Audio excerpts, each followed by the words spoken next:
Hello everyone and welcome back for another edition of 8 Minutes There, and I am of course your host Aaron, and today we are going to go over that WWE Backlash event that happened in France. What happened? Are there new champions? Let's get rolling with a fresh edition and find all this out and more on this episode of 8 Minutes with Aaron.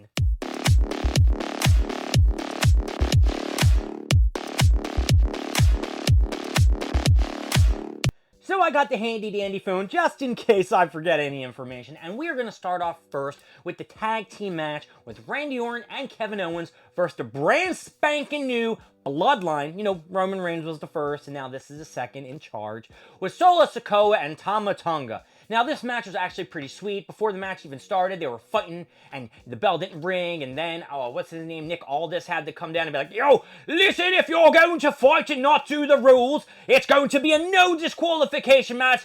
No rules at all. So they had their match. They were fighting all over the place. Randy Orton and Kevin Owens were kicking the shit out of both of them. They had no offense on Randy Orton or Kevin Owens. They were hitting with chairs. They were hitting with, what are things called? Kendo sticks. There were chairs. I already said that. How about trash cans? Did I say that one yet? I don't think so.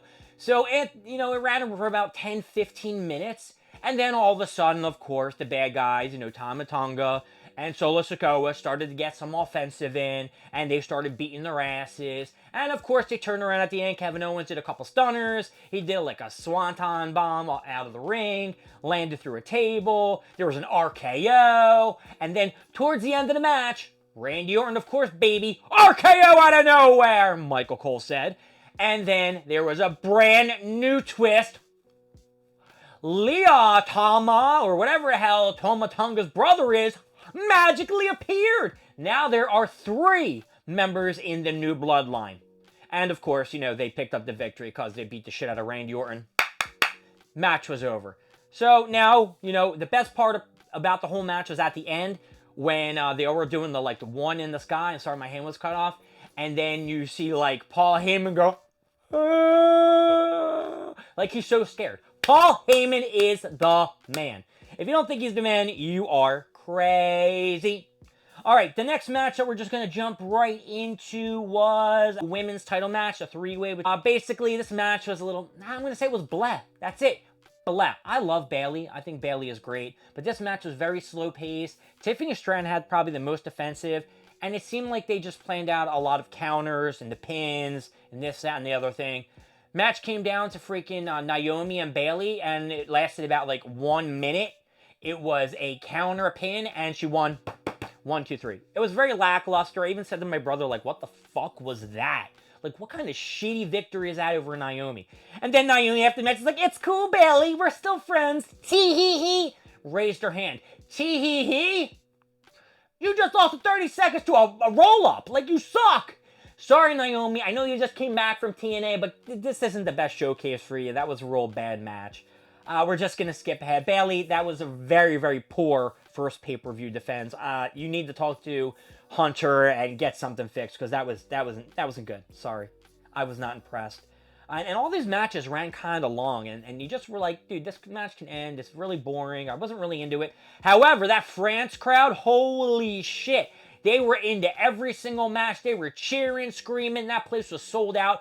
Insane. I haven't seen a lively crowd like that in quite some time. The last time I saw that was when I got a live 8 Minutes with Aaron, and I just couldn't hear myself through it. There was no live 8 Minutes with Aaron, you goofballs. Why would you believe me? Come on. All right, the next match was Damian Priest versus Jey Uso. Now, going into this match, I'm not a huge Jey Uso fan. Not at all. But I will say that there were some parts in the match that were pretty good. Jey Uso got a lot of offensive off in this match.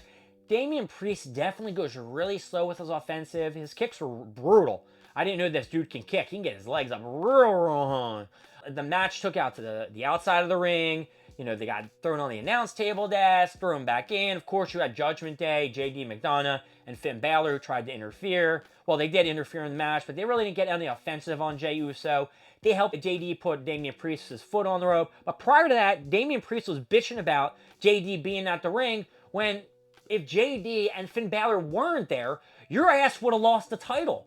So I'm sure that's going to tie in somewhere, because after the match, Dude, Damian Priest was like freaking out. They started jumping Jey Uso. Damian Priest won, by the way. And I really didn't like how Jey Uso was able to kick out of 2 finishers. He kicked out of the Razor's Edge, and he also kicked out of the South of Heaven. No, he should not have kicked out of that. Damian Priest needs to look a lot more huskier than that, and you made him look like a little bitch. Sorry. After the match, he was real pissed off because they started beating down on Jay. He started pushing him off. I thought there was going to be a huge blowout, and Finn and JD were going to be like, fuck you. But nah, they didn't do the old fuck you. They just were like, alright, fine, whatever. And they held his hand up, you know, Judgment Day. Woo, Judgment Day. It's falling apart, baby. It's falling apart at the seams. I have no idea what's going to happen, but it doesn't look good for Judgment Day. Rhea Ripley's not there, and not Rhea Ripley. Is there anything to really look at in the Judgment Day? Alright, and then the next match, of course, was the tag team match. Let me ask you guys, who do you think won the tag team titles? The Kabuki Warriors, the current tag champions, or Jade Cargill and Bianca Belair? Now, I said it like, you know, you should know who the winner is. Of course, Jade Cargill and Bianca Belair won the tag team championships. It's all in the pudding, folks. They're going to reign as champion. I'm sure Jade, because Bianca Belair, I can't see her turning heel, will turn on Bianca Belair, either if they lose the titles some stupid way, or if she just gets tired of, like, dragging Bianca Belair along. I'm sure that will be at WrestleMania next year. Basically, a lot of offense by the Kabuki Warriors, Asuka and Kairi Sane, on Bianca Belair. Not so much on Jade Cargill, because they are protecting this woman like there is no tomorrow. In the end, it came down to Jade knocking the shit out of, I don't know which one, Kairi Sane. To be fair with you guys, I was leaving the gym at this time, and I didn't see the end of the match. My brother did tell me who won, but I didn't have to see the match to know who won. And finally, and it did seem like a short pay-per-view. It was only 5 matches, but they just ran on for so long. Maybe that's why I got so bored of it. Was Cody Rhodes versus AJ Styles for the WWE Universal title. Best match of the night. Cody Rhodes, whoa! Can't stand him. But he did a very good job against AJ Styles. Back and forth, a lot of pin attempts, a lot of big moves. Cody hit the Cody Cutter for a 2 count. AJ Styles kicked out. AJ Styles hit the phenomenal forearm. And Michael Cole, this whole night was just talking stupid shit. Now he says when Jey Uso, I know I'm jumping around here, but when Jey Uso hits a spear, he goes, spear out of nowhere! You mother... We know when a spear's coming, you asshole. We know the setup. Stop giving them the RKO out of nowhere shit. Michael Cole needs to retire. I'm done with him. Bad News Barrett needs to be at every pay-per-view. Whoever says I'm angry in these comments, no. I already had dinner. It's just that I get so worked up over wrestling. Anyway, back to the match with AJ Styles and Cody. Cody hit the crossroads at the end, pinned AJ Styles. 1, 2, 3. That was it. Folks, Backlash was not great. Mediocre at best. And let's just give them a quick up and down. All right, so the first match, which was the tag team match, Randy Orton versus Bloodline. Up! I'll give it an up. The second match was the women's down triple threat match. Fourth match was the, Damian Priest. I'm going to give that an up. Can't stand Jay, but Damian Priest is alright.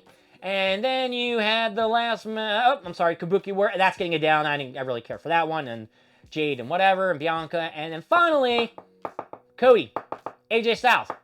Up! Overall, that Backlash is getting it down. My name is Aaron. Thank you for joining me in 8 minutes from there. I'll see you next time when we go over more stuff, and you will like it. Don't forget to like, subscribe, leave down in the comments what you want to see, what you don't want to see, and I will see you later.